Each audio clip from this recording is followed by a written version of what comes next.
In this scary video, a man can be seen holding what seems to be an axe. His name is Dhieu DeWitt, and he is 42 years old. Soon after, Sean, 17, called the Milford Police Department in a panic to say that his mother, Julie Manogue, was being abused by a man in their home. The same man seen on the security camera video. What was the relationship between Dhieu DeWitt and Julie Manogue that resulted in this tragic incident? What might motivate a former Marine to commit such brutality on the mother of his own child? As the investigation unfolded, it was revealed that Dhieu DeWitt and Julie Manogue had a tumultuous past relationship, which ended in a bitter custody battle over their young child.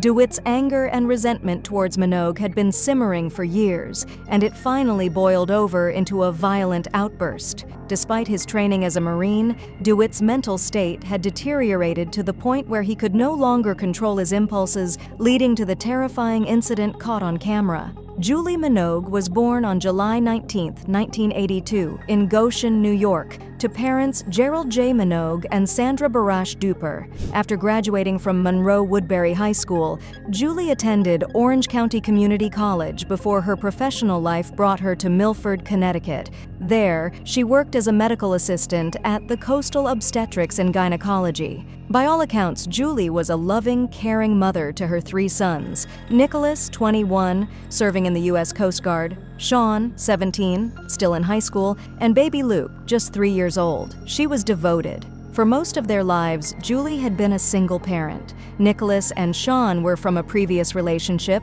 while Luke's father was Julie's ex-boyfriend, the violent Dhieu DeWitt of Roxbury, Connecticut. Julie met DeWitt in 2017, but their relationship was doomed from the start. In November 2019, DeWitt was arrested for a sickening assault on Julie. He had drunkenly thrown a playpen directly at her head as she held their 6-week-old infant son, Luke. Julie sustained a severe concussion, requiring staples in her head from the blow. DeWitt was charged with felony counts of assault and risking injury to an infant, as well as misdemeanor criminal mischief and disorderly conduct for destroying Julie's phone to prevent her from calling 911 initially. Though DeWitt pleaded not guilty, a protective order was issued barring him from contact with Julie and the children. He was ordered to undergo alcohol treatment and a program for military veterans who had committed domestic violence. But it was just the start of an escalating reign of terror. Julie realized the relationship was irreparable, and in 2021, she moved herself and the 3 boys into a new condo in Milford, finally separating from the volatile DeWitt. She filed for child support in August, and the court ordered DeWitt to pay in October. Undeterred, in December 2021, DeWitt took Julie to court to pursue visitation rights with his son, Luke. Despite Julie's attorney objecting due to the pending assault case and new charges against DeWitt for assaulting a woman in North Carolina, as well as harassing staff at Luke's daycare, the court incredibly granted DeWitt supervised visitation rights every other Saturday for 2 hours in a public park setting. It was a move that would have catastrophic consequences. On November 14, 2022, Julie reported to Milford police that her ex-boyfriend DeWitt had violated his protective order by sending her more than 220 harassing text messages. A judge granted her a new temporary restraining order on November 17th. The following week, on November 23rd,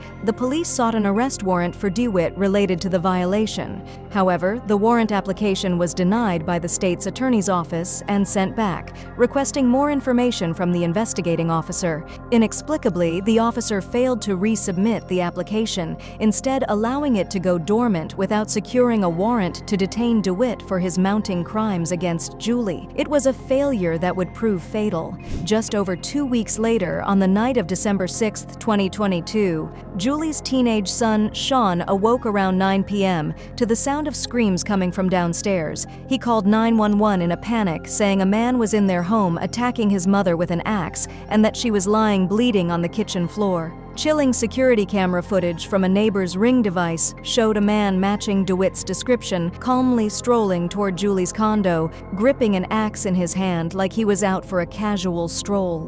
When police arrived, they found Julie's lifeless body in a massive pool of blood, brutalized from severe hacking wounds across her head, torso, and extremities inflicted by the axe. The medical examiner ruled her death a homicide caused by the traumatic blunt force impacts. Even more horrifically, Julie's youngest son Luke, just 3 years old, had been sitting trapped on a couch nearby while this unspeakable act played out, his cries of shock and fear likely echoing through the home as DeWitt massacred the child's own mother before fleeing into the night like a coward. Based on a tip from DeWitt's own mother, who reported his confession of killing his girlfriend, police tracked the former Marine to a local restaurant's food truck nearby, where he had taken refuge. There, they arrested DeWitt and charged him with Julie's murder, violation of the protective order, risk of injury to a child, and reckless endangerment. Initially, DeWitt had admitted his involvement and culpability to interrogators.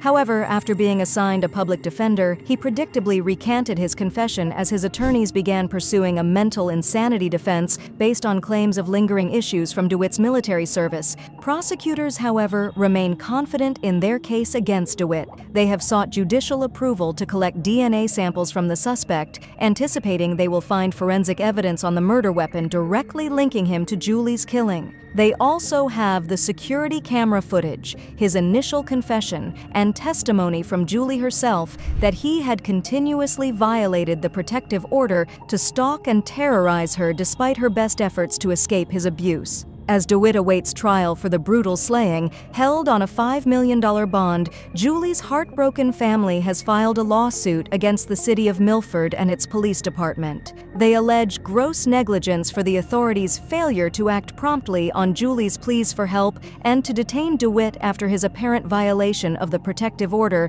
in the weeks before her murder. The family claims that if law enforcement had done their duty to Julie, a vulnerable domestic violence victim who did everything by the book in reporting DeWitt's threats and seeking emergency orders, she might still be alive to love and nurture her 3 sons, especially young Luke, who was forced to witness the massacre of his own mother.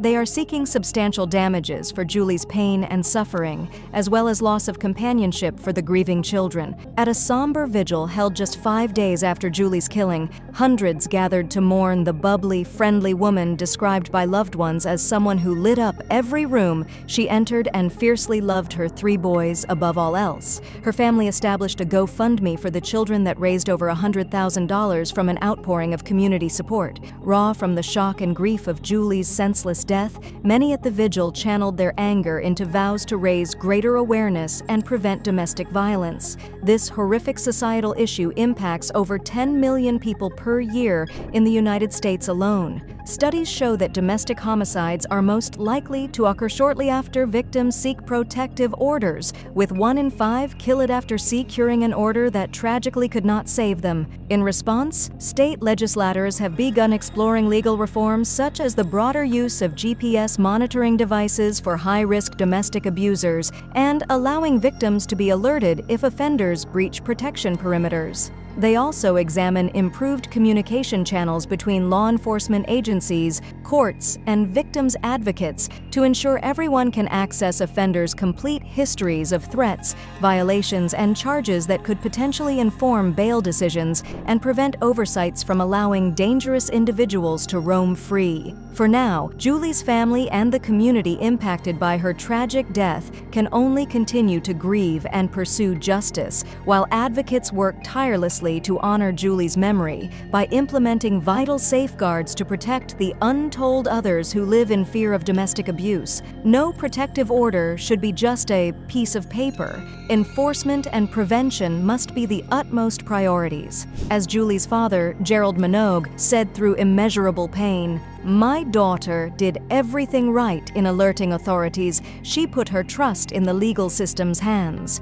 2 weeks later, she was murdered. It was preventable. If Julie's death cannot spark real change, what will? We must not let Julie's tragic death be in vain. We must come together as a society to demand better protection for victims of domestic abuse." Julie's story should serve as a wake-up call for all of us to take action and ensure that no one else has to suffer the same fate. It is time to hold perpetrators accountable, to provide adequate support for victims, and to implement effective prevention measures. Let us honor Julie's memory by turning our grief into action and working towards a future where no one has to live in fear of domestic violence.